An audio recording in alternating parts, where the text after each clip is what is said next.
Hello students, you are watching your own channel science classes by Munjal sir. तो students, आज की इस video में हम लोग डिस्कशन करने जा रहे हैं रिफ्रैक्टिव इंडेक्स की। तो रिफ्रैक्टिव इंडेक्स क्या होता है, लिखने वाला काम पहले कर लो।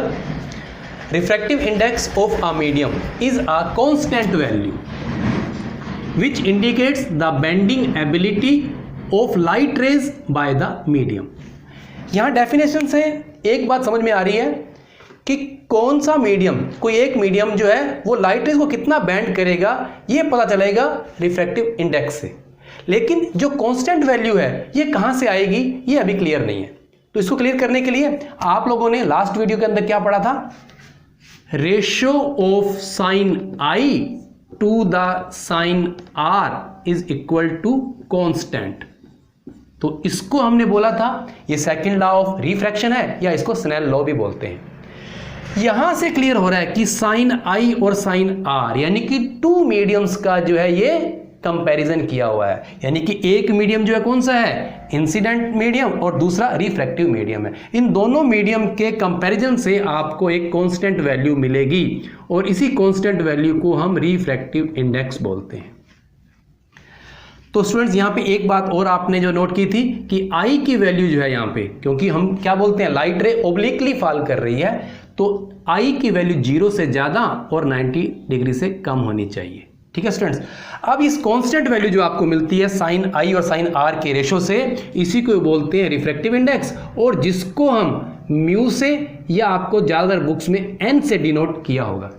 तो स्टूडेंट्स, ये जो रिफ्रैक्टिव इंडेक्स है ये कांस्टेंट वैल्यू है और ये रेशो है, तो इसमें क्या होगी, इसकी कोई भी यूनिट नहीं होती, इट हैज नो यूनिट।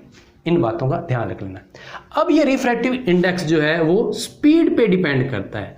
अब स्पीड पे कैसे डिपेंड करता है इसको भी हम क्लियर करते हैं, और इस कॉन्सेप्ट पे, छोटा सा कॉन्सेप्ट है लेकिन बहुत इंपॉर्टेंट कॉन्सेप्ट है, कैसे थ्योरी में पूछा जाएगा या न्यूमेरिकल कैसे पूछे जाते हैं इसको क्लियर करते हैं। तो स्टूडेंट्स, अभी तक जो आपने पढ़ा लास्ट वीडियो के अंदर ग्लास स्लैब के बारे में, तो ग्लास स्लैब में आपने क्या देखा, एक लाइट रे यहाँ पे इंसिडेंट रे फॉल कर रही है, ये नॉर्मल। अब यहाँ पे आपने क्या देखा था कि ये एयर मीडियम है, ये ग्लास मीडियम है, और ये फिर वापस एयर मीडियम है। यानी कि जब एयर क्या रेरर मीडियम से डेंसर मीडियम में, ऑप्टिकली डेंसर मीडियम में जब ये लाइट रे एंटर कर रही है तो इसकी स्पीड कम हो जाती है, इसलिए बेंडिंग जो होती है वो टुवार्ड्स द नॉर्मल होती है, तो ये नॉर्मल की तरफ जो है बेंड कर जाती है। ठीक है स्टूडेंट्स, तो रेरर से डेंसर में एंटर करते वक्त स्पीड कम हो जाती है। ठीक है, फिर वापस यहाँ पे क्या होता है कि जैसे ये डेंसर से रेरर मीडियम में जाती है तो इसकी स्पीड वापस जो है अप हो जाती है और ये दूर भाग जाती है नॉर्मल से, अवे फ्रॉम द नॉर्मल। ये कहानी आप लोगों ने यहाँ पे पढ़ी थी। अब अपने मान लेते हैं कि यहाँ पर जो है स्पीड इस मीडियम की, आप चाहे कोई मीडियम मान लें, V1 स्पीड है और इस मीडियम के अंदर हम V2 मान रहे हैं। ठीक है, अब ऑप्टिकल डेंसिटी की बात भी कर लेते हैं। इस मीडियम की ऑप्टिकल डेंसिटी D1 और इसकी जो ऑप्टिकल डेंसिटी D2। तो अब आपको यहाँ पे क्लियर पता चल रहा है कि अगर डेंसर हो रहा है, ऑप्टिकली डेंसर मीडियम हो रहा है, तो स्पीड वहां पे कम हो रही है, यानी कि V1 ज्यादा है, V2 कम है। तो डेंसिटी जो है किस तरह से डिपेंड कर रही है कि अगर डेंसिटी जो है वो इनवर्सली प्रोपोर्शनल जो है V के होती है। ये आपको यहाँ पे क्लियर हो रहा है कि डेंसिटी बढ़ रही है तो V कम हो रही है। यहाँ पे एयर की डेंसिटी जो है, ऑप्टिकल डेंसिटी कम थी, ग्लास की ज़्यादा है, और यहाँ जैसे एयर से ग्लास में लाइट रह जाती है तो उसकी स्पीड कम हो जाती है, यानी डेंसिटी बढ़ते ही जो है ये स्पीड कम हो जाती है। स्पीड कम होती है तो डेंसिटी ज़्यादा होती है। तो यहाँ पे अगर हम कंपेयर करेंगे दो मीडियम के हिसाब से, तो आप देखो, अगर मैं D2 का कंपैरिजन करूँ D1 से, कि यानी कि एक मीडियम जो है, इसको मैं मीडियम 1 मान लेता हूँ, इसको मीडियम 2 मान लेता हूँ। ठीक है, तो दूसरा मीडियम जो है पहले वाले मीडियम के कंपैरिजन में कितना डेंसर है इसका रेशो निकाल रहा हूँ। तो यहाँ पे क्या आएगा बेटा, तो यहाँ पे आ जाएगा V1/V2। तो D2 का कंपैरिजन D1 से कर रहे हैं, तो आपको पता है ये इनवर्सली है, तो आपके पास ये आ गया। अब देखो बेटा, ये डेंसिटी का जो कंपैरिजन, ये हम देख रहे हैं कि कौन सा मीडियम जो है M2 जो है M1 के कंपैरिजन कितना ज़्यादा डेंसर है, तो यहीं से आपको ये रेफर करेगा रिफ्रैक्टिव इंडेक्स को। ठीक है ना, यहाँ से आपको रिफ्रैक्टिव इंडेक्स की वैल्यू मिल जाएगी। तो अब आप ऐसे लिख सकते हैं कि N21, इसको लिखने का तरीका ऐसे होता है कि रिफ्रैक्टिव इंडेक्स जो है वो किसका, सेकंड मीडियम का, विद रिस्पेक्ट टू, तो ऐसे वर्डिंग लिखी होगी, विद रिस्पेक्ट टू फर्स्ट, यानी कि refractive index of medium 2 with respect to 1 अगर आए और आपको स्पीड दे रखी हो तो V1 अपॉन V2 लिख देना है। इस तरह से आपको ये लिखा हुआ मिल सकता है। और इसको लिखने का तरीका थोड़ा चेंज भी हो सकता है। वो कैसे हो सकता है, आपको यहाँ पर N21 इस तरह से भी लिखा मिल सकता है। तो इसको यानी कि जो यहाँ N के साथ में लिखा हुआ है उसका ये रिफ्रैक्टिव इंडेक्स है और साथ वाले के कंपैरिजन के अंदर है। स्टूडेंट्स, रिफ्रैक्टिव इंडेक्स को हम 2 टाइप्स के अंदर पढ़ सकते हैं कि एक होता है रिलेटिव रिफ्रैक्टिव इंडेक्स और दूसरा होता है एब्सोल्यूट। तो इसमें क्या है बेटा, ये इस तरह से समझना है कि when a light ray passing through a medium to another medium other than air, यानी एयर की बात नहीं करनी, कोई भी दूसरे 2 मीडियम्स की बात कर लो तो आपको उसको बोलोगे आप रिलेटिव रिफ्रैक्टिव इंडेक्स। और जब लाइट रे एयर से ग्लास में जाएगी तो इस कंडीशन में जो हम रिफ्रैक्टिव इंडेक्स फाइंड करेंगे वो एब्सोल्यूट रिफ्रैक्टिव इंडेक्स होगा। और एब्सोल्यूट रिफ्रैक्टिव इंडेक्स को ही हम जनरली उस मीडियम का रिफ्रैक्टिव इंडेक्स बोलते हैं। तो इसको लिखने का तरीका देखो, यहाँ पे क्लियर हो जाएगा कि अगर मैं यहाँ पर इस तरह से ग्लास यानी G और W लिख रहा हूँ, इट मीन्स ये है कि हम ग्लास का जो है रिफ्रैक्टिव इंडेक्स निकाल रहे हैं विद रिस्पेक्ट टू वाटर, ठीक है। या मैंने बोला था इसको लिखने का तरीका क्या हो सकता है, NGW, ठीक है ना, यानी कि G ग्लास का विद रिस्पेक्ट टू वाटर से इस तरह से लिखा जा सकता है, ठीक है। अब यहाँ पे जो मैंने बात की थी इसको उल्टा भी अगर हो सकता है कि यानी ये अगर पूछा जाए कि 1 यानी कि reflective index of medium 1 with respect to 2, तो आपने यहाँ पे चेंज कर देना है V2 अपॉन V1, ठीक है ना। 1 का पूछा जा रहा है तो ये इनवर्सली प्रोपोर्शनल, तो ऊपर V2 आ जाएगा, अदरवाइज ये V1 बाई V2। अब देखो बेटा ये लिखा समझ में आ गया।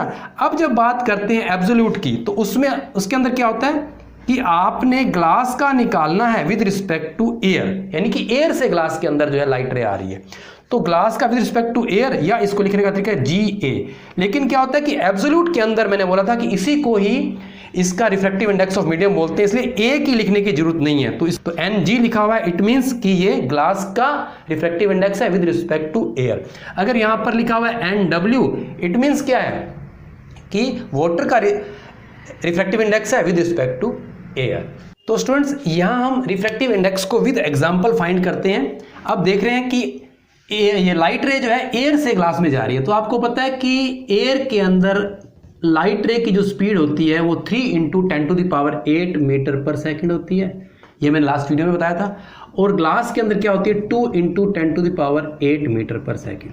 2 स्पीड दी हुई हैं, तो आप यहां पर ग्लास का refractive index with respect to air कैसे निकाल सकते हैं। तो लिखने का तरीका क्या होगा बेटा, देखो यहां पर n लिखा, साथ में क्या लिख रहे हैं हम, ग्लास का विद रिस्पेक्ट टू एयर। तो मैंने अभी क्या बोला था, जब एयर के साथ हो तो कुछ और लिखने की जरूरत नहीं होती, तो हम सीधा इसको एब्सोल्यूट रिफ्रैक्टिव इंडेक्स बोलते हैं। तो वैसे याद करने के लिए आपको बता दूं कि इसको आगे ए लिख सकते हैं या यहां पे ए लिख सकते हैं, यानी ये मीडियम 2 है, ये यहां पे 1 है। तो इसके इक्वल जो स्पीड आएगी, ऊपर स्पीड कौन सी आएगी, ऊपर स्पीड जो है वो एयर की आएगी, ठीक है ना। तो यहाँ पे speed of light in air, जिसको हम V1 मान रहे हैं, ठीक है V1, और नीचे क्या है speed of light in medium यानी कि 2 यानी ग्लास के अंदर, ठीक है।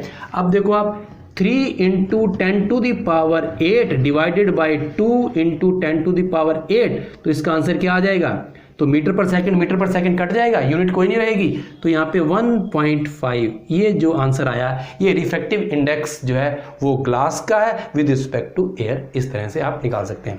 अब कंक्लूजन के अंदर आप लोगों ने क्या करना है, इसको याद करने के लिए कि जब भी बात होगी रिफ्रैक्टिव इंडेक्स की तो आप लोगों ने ये फॉर्मूला याद कर लेना है, रिफ्रैक्टिव इंडेक्स ऑफ मीडियम, ठीक है ना। तो इसके अंदर ऊपर आएगा वो speed of light in vacuum या एयर, एक ही बात है, और नीचे speed of light in medium, ठीक है ना। ये वाला फॉर्मूला या कहीं जगह पे आपको ऐसे लिखा है N = C/V, ये याद कर लो आप, ठीक है। इससे आप न्यूमेरिकल जो है वो सॉल्व कर सकते हैं।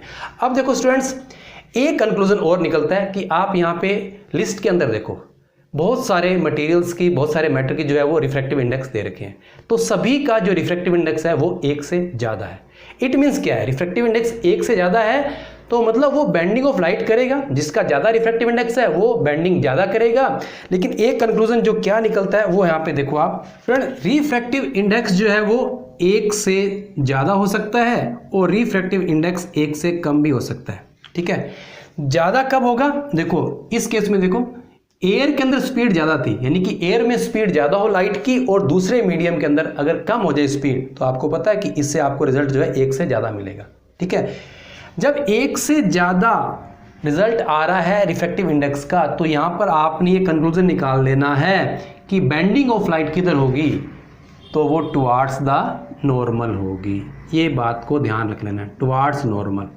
ठीक है, अब इसको उल्टा भी करके देख लो, यानी कि वापस ग्लास से एयर, या यहाँ पे आप देख सकते हैं कि ग्लास से एयर जब लाइट रे पास होती है तो क्या होता है, अगर हम यहाँ पे निकालेंगे refractive index of air with respect to glass, तो ये स्पीड आपको उल्टी करनी पड़ेगी। तो देखो V2 ऊपर लिखोगे, V1 नीचे लिखोगे इस केस में, तो आपको रिजल्ट जो है 1 से कम मिलेगा, क्योंकि 2/3 हो जाएगा। तो रिजल्ट जब 1 से कम मिलेगा, तो देखो ये जो बेंडिंग ऑफ लाइट जो है किधर होगी, अवे फ्रॉम द नॉर्मल होगी। तो अवे फ्रॉम द नॉर्मल, ये भी रिजल्ट आपने अवे फ्रॉम नॉर्मल, ये रिजल्ट आपने याद कर लेने हैं। कोई भी कॉन्सेप्ट इस तरह से आपसे कोई पूछ सकता है। ठीक है स्टूडेंट्स, तो आगे इनको हम विद न्यूमेरिकल्स जो है वो क्लियर करते हैं। तो स्टूडेंट्स, सीबीएसई के अंदर रिफ्रैक्टिव इंडेक्स के ऊपर किस तरह के न्यूमेरिकल पूछे जाते हैं, हम 2 एग्जांपल यहाँ पे कर रहे हैं और यहाँ पे कुछ बेसिक कॉन्सेप्ट जो है रिफ्रैक्टिव इंडेक्स का वो भी क्लियर होगा। तो देखते हैं first example, light enters from a air into a glass plate having refractive index 1.50। What is the speed of light in glass, ये पूछा गया है, और speed of light in air 3 × 10⁸ metre पर सेकेंड ये दिया हुआ है। तो स्टूडेंट देखते हैं गिवन में क्या लिखेंगे अपने, Ng यानी refractive index of glass that is 1.50 और V एयर जो आपको दे रखा है 3 × 10⁸ मीटर पर सेकेंड और Vg speed of light in glass हमने फाइंड करना है। तो स्टूडेंट्स बेसिक कॉन्सेप्ट हमारा क्या था कि refractive index of glass with respect to air, क्योंकि एयर से ग्लास में आ रही है, इसको हमने फाइंड करना है। तो एयर लिखने की जरूरत नहीं होती, मैं बता चुका हूं, लेकिन यहां पर कॉन्सेप्ट को क्लियर करने के लिए याद करवा रहा हूं। तो refractive index of glass with respect to air, अब इसका कनेक्शन हम कर रहे हैं स्पीड के साथ। तो ऊपर स्पीड किसकी आती है, ठीक है ना, पहले वाले मीडियम की यानी कि एयर की। तो यहां पे आएगा speed of light in air.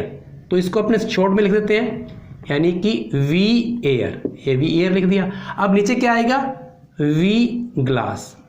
ठीक है स्टूडेंट्स, अब आपको क्या दिया हुआ है, क्या फाइंड करना है, उसके अकॉर्डिंग कर लेंगे। ठीक है, अब आपने V ग्लास जो है ये फाइंड करना है, तो V ग्लास को मैंने बाहर लिख दिया और इधर क्या रहेगा, V एयर और नीचे जो है Ng। तो V एयर जिसको हम C से भी डिनोट करते हैं, तो 3 × 10⁸ और Ng कितना दिया, 1.5 लिख दो, 50 लिख दो, आपकी मर्जी है। तो ये कट के आपका आंसर जो आ जाएगा 2 × 10⁸ मीटर पर सेकेंड। ठीक है स्टूडेंट, ये हमारे बेसिक कॉन्सेप्ट से। या मैंने आपको कंक्लूजन में बताया अभी कि आप डायरेक्ट जो है किसी भी मीडियम का रिफ्रैक्टिव इंडेक्स जो है एब्सोल्यूट रिफ्रैक्टिव इंडेक्स जब निकाल रहे हैं, तो इसका फॉर्मूला C/V से याद कर लो। तो ये क्या है, C क्या होती है, speed of light in air, और नीचे उस मीडियम के अंदर जो है उसकी स्पीड आएगी। तो यहाँ पे भी आप इस तरह से भी निकाल सकते हैं कि अगर आपने V निकालना हो तो C/N यानी कि रिफ्रैक्टिव इंडेक्स ऑफ मीडियम यहाँ पे आ जाएगा। इस तरह से भी आप आंसर फाइंड कर सकते हैं। अब देखो बेटा second, the refractive index of water is 4/3। तो रिफ्रैक्टिव इंडेक्स ऑफ वाटर यहाँ पे आपको दिया गया है, मैंने यहाँ पे NW लिख दिया। ठीक है, 4/3 and for glass it is 3/2। तो ग्लास का भी रिफ्रैक्टिव इंडेक्स मैंने 3/2 लिख दिया विद रिस्पेक्ट टू एयर, यानी कि ये एब्सोल्यूट दिए हुए हैं, एयर के साथ कंपेयर किया। What is refractive index of glass with respect to water, यानी आपने क्या फाइंड करना है, ग्लास का फाइंड करना है विद रिस्पेक्ट टू वाटर, यानी कि पहले G लिखेंगे, या मैंने आपको बताया था कि किस जगह पे आपको ऐसे भी लिखा हो सकता है, G का फाइंड करना है विद रिस्पेक्ट टू वाटर, ऐसे भी। ठीक है, यहाँ पे अपना स्पीड नहीं दी हुई, अब स्पीड नहीं है, आपने जो फाइंड करना है ग्लास का refractive index with respect to water, और यहाँ पे रिफ्रैक्टिव इंडेक्स ही दिए हैं एब्सोल्यूट। तो यहाँ पे अब आपने जो है इनवर्सली नहीं लिखना, वो डायरेक्टली लिखना है। तो ऊपर जो आएगा वो ग्लास का रिफ्रैक्टिव इंडेक्स और नीचे जो आएगा वो वाटर का, ये बात को ध्यान में रख लेना है। ठीक है। जब स्पीड दी होगी तो उल्टा करना होता है इनवर्सली, लेकिन यहाँ पे अब सीधा लिखेंगे जी का निकालना है with respect to water glass का, तो ऊपर जी आएगा। अगर यहाँ पे आ जाए ऐसे उल्टा पूछ रहे आपसे कि वाटर का refractive index with respect to glass, फिर ऊपर जो है वाटर का आ जाएगा, ये बात को ध्यान रख लेना। तो चलो वैल्यू पुट कर दो, एन जी की वैल्यू कितनी है 3/2 और नीचे क्या है 4/3। आंसर क्या आ जाएगा आपका 3/2 इंटू 3/4, आपका आंसर आ गया 9/8 और 1.125 ये आ जाएगा। कोई यूनिट मत लिख देना, ठीक है। तो इस तरह से नेक्स्ट वीडियो मिलते हैं।